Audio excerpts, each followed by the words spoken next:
নমস্কার বন্ধুরা, আজ আমি ফুলকপির পরোটা বানিয়ে দেখাবো। অনেকেরই ফুলকপির পরোটা খেলে গ্যাস অম্বল হয়। আমার মতো এইভাবে একবার বানিয়ে খেয়ে দেখুন, গ্যাস অম্বল তো হবেই না, কোনো রকম শরীর খারাপ করবে না। তাহলে চলুন শুরু করি আমার আজকের রেসিপি ফুলকপির পরোটা। ফুলকপির পরোটা বানাবার জন্য গ্যাসের উপরে একটা কড়াই বসিয়ে 1/2 লিটার মতো জল দিয়ে দিয়েছি। এবারে তাতে অল্প একটু নুন দিয়ে জলটাকে খুব ভালোভাবে গরম করে নেব। জলটা গরম হয়ে গেছে, এবারে এখানে আমি একটা গোটা ফুলকপির ফুলটা দিয়ে দিলাম, ডাঁটাগুলো ছাড়িয়ে নিয়েছি। ফুলটা দিয়ে এই ফুলকপিটা আমি একটু সেদ্ধ করে নেব 2 মিনিট মতো, যাতে এর মধ্যে কোনো পোকা থাকলেও বেরিয়ে যাবে।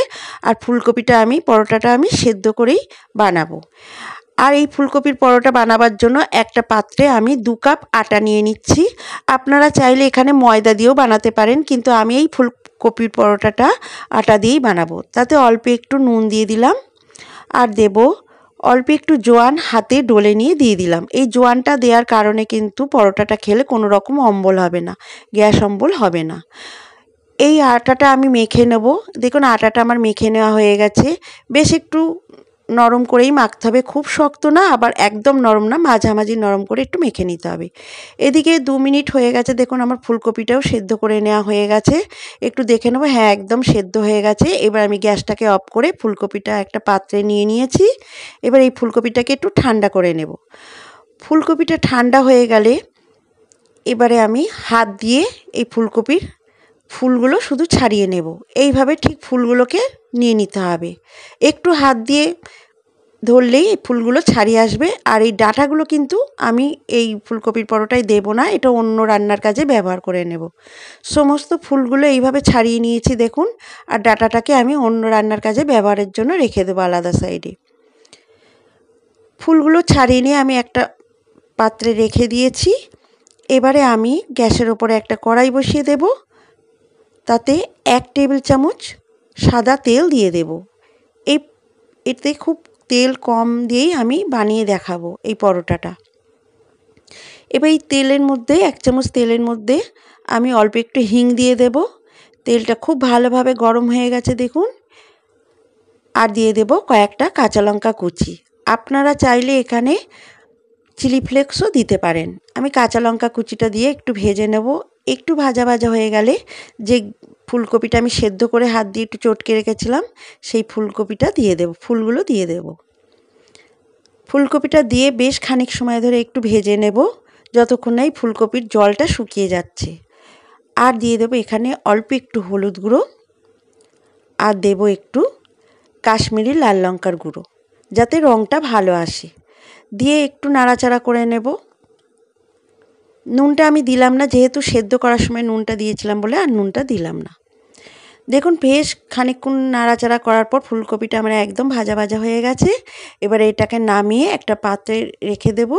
রেখে একদম পুরটাকে আমি ঠান্ডা করে নেব। পুরটাকে একদম ঠান্ডা করে নিয়েই পরোটাটা বানাতে হবে, নাহলে বেলার সময় কিন্তু গরম থাকলে পরোটাটা থেকে পুরটা বেরিয়ে আসবে।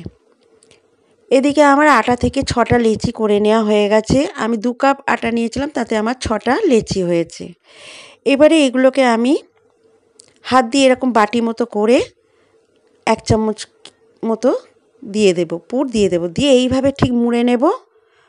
মুড়ে নিয়ে পুরটাকে ভেতরে একদম ভরে নিয়ে এইভাবে ঠিক চেপে চেপে দিতে হবে, একটু হাত দিয়ে চেপে চেপে দিতে হবে, যাতে ফুলকপিটা ভেতরে চারিদিকে ছড়িয়ে যায়।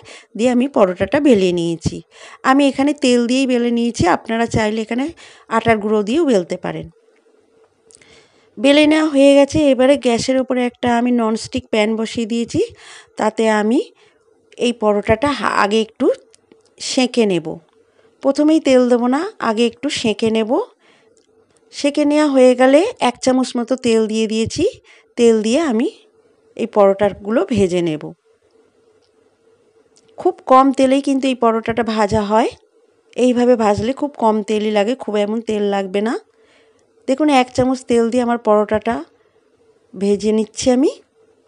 দেখুন আমার একটা পরোটা ভাজা হয়ে গেছে। আর একটা পরোটাও আমি ভেজে নিচ্ছি ঠিক একই পদ্ধতিতে। এইভাবে আপনারা বাড়িতে বানিয়ে খেয়ে দেখুন। ফুলকপির পরোটা খেলে যে একটা গ্যাস অম্বল হয়, অনেকে শরীর খারাপ করে। এইভাবে যদি ফুলকপির পরোটাটা বানান, গ্যাস অম্বলও হবে না আর শরীর খারাপও করবেন না। দেখুন কীরকম ফুলে উঠেছে আমার প্রত্যেকটা পরোটা। আমার প্রত্যেকটা পরোটা একদম ফুলে উঠেছে এবং পুরগুলো কিন্তু একদম বাইরে বেরিয়ে যায়নি। আমি প্রত্যেকটা পরোটা একটু করে আগে সেঁকে নিচ্ছি, সেঁকে নিয়ে তাতে 1 চামচ মতো তেল দিয়ে 2 পিঠ ভেজে নিচ্ছি। এইভাবে সমস্ত পরোটাগুলো আমি একটা একটা করে ভেজে নিচ্ছি, 6টা পরোটা। দেখুন 6টা পরোটাই আমার ভেজে নেওয়া হয়ে গেছে। এইভাবে ঠিক ভেজে নিচ্ছি। প্রত্যেকটা পরোটা আপনারাও এইভাবে ভেজে নেবেন। দেখুন একটা পরোটারও পুর আমার বাইরে বেরিয়ে আসেনি।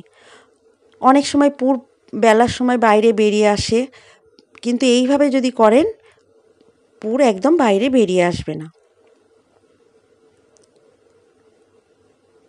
প্রথমে একটু ছেঁকে নেবেন, সেঁকে নিয়ে তারপরে তেলটা দেবেন। একেবারে প্রথমেই তেলটা দিয়ে ভাজবেন না, একটু সেঁকে নিয়ে তেলটা দিয়ে ভাজলে ফুলকপির পরোটা প্রত্যেকটা কিন্তু ফুলকো ফুলকো পরোটা হবে, প্রত্যেকটা ফুলবে।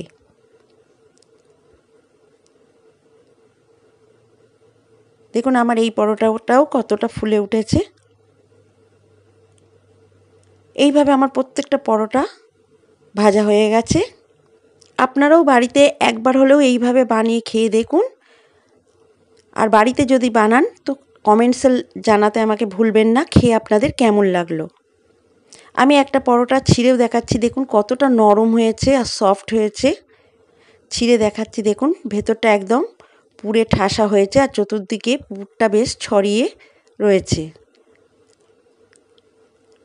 আর খেতেও কিন্তু খুব সুন্দর হয়, দারুণ খেতে হয়। আপনারাও বাড়িতে বানাবেন এইভাবে। আমার আজকের এই ফুলকপির পরোটা যদি ভালো লাগে তো অবশ্যই একটা লাইক করবেন আর আমার চ্যানেলটিকে সাবস্ক্রাইব করে আমার পাশে থাকার অনুরোধ রইল। সবাই ভালো থাকবেন, সুস্থ থাকবেন আর ভিডিওটা দেখার জন্য ধন্যবাদ।